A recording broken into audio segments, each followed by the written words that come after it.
जय गुरुदेव। नमो नमो बच्चों। खंड ब पठित अवबोधनम का प्रश्न 1 का अ बता चुके थे। आज प्रश्न 1 का ब बता रहे हैं। ब का पहला वाला पैराग्राफ मैंने रामायण के ऊपर बताया था। आज जो है दूसरा वो बसंत पंचमी के ऊपर है। इस पैराग्राफ को ध्यान से सुने। बसंतोत्सवः बसंत पंचमी इति नाम्ना अपि प्रसिद्धः वर्तते। माघ मासस्य शुक्लपक्षस्य पंचम्यां तिथौ अयम् उत्सवः भवति। अस्मिन् दिने क्षेत्रेषु पीतं सर्षपं विकसितं दृश्यते।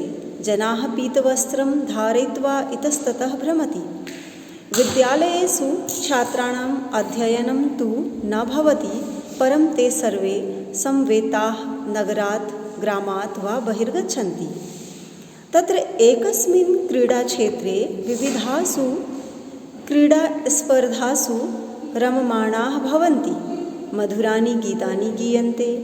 वीररसपूर्णाः देशभक्तिभावभरिताः देशहिताय बलिदानस्य प्रेरणां सञ्चारयन्तः कविताः अपि पठ्यन्ते।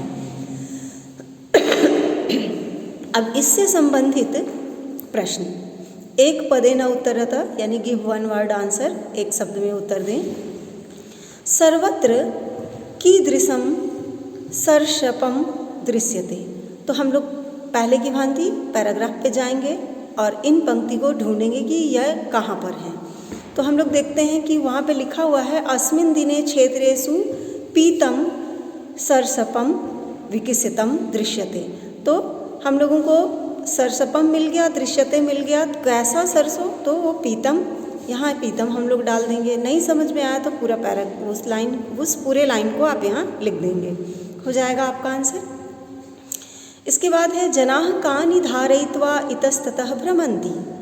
तो लोग जो है वो किसको धारण करके इधर उधर घूमते हैं। फिर हम लोग पैराग्राफ में जाएंगे। जनाः पीतवस्त्रं धारयित्वा इतस्ततः भ्रमति। तो हम लोग वहाँ से कैसा है तो पीत वस्त्रम, तो यहाँ पीत वस्त्रम हम लोग डाल देंगे। ये हमारा कंप्लीट हो जाएगा आंसर। और नहीं समझ में आया तो उसी लाइन को यहाँ लिख देंगे। अब है पूर्ण वाक्य न उत्तरतः, यानी कि पूरे सेंटेंस में इसका उत्तर देना है। तो इसमें पूछा गया वसंतोत्सवः कदा भवति, कब मनाया जाता है। तो देखिए ऊपर में लिखा हुआ है माघ मासस्य शुक्ल पक्षस्य पंचम्यां तिथौ अयम् उत्सवः भवति। तो इस लाइन को हम यहाँ लिख देंगे।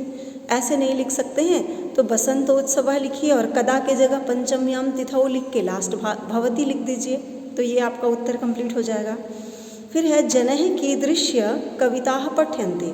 तो लास्ट में लाइन ये हम लोग पढ़े थे, वीररसपूर्णाः देशभक्तिभावभरिताः देशहिताय बलिदानस्य प्रेरणां सञ्चारयन्तः कविताः अपि पठ्यन्ते। तो ये लाइन हम लोग यहाँ उठा के लिख देंगे। हमारा ये उत्तर कंप्लीट हो गया। अब प्रश्न 1 का ब में शीर्षक नहीं पूछ रहा है, शीर्षक का क्वेश्चन इसमें नहीं रहेगा।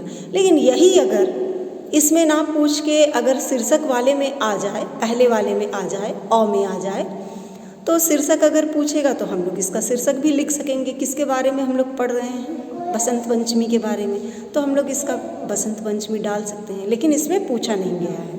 जब पूछा अगर जाए इस गद्यांश को उसमें डाल दे, उस गद्यांश को इसमें डाल दे, अगर ऐसा हो तो आप इस तरीके से चेंज कर सकते हैं। अब आगे बार मैं आपको पत्र लेखन बताऊंगी। ठीक है। जय गुरुदेव। धन्यवाद।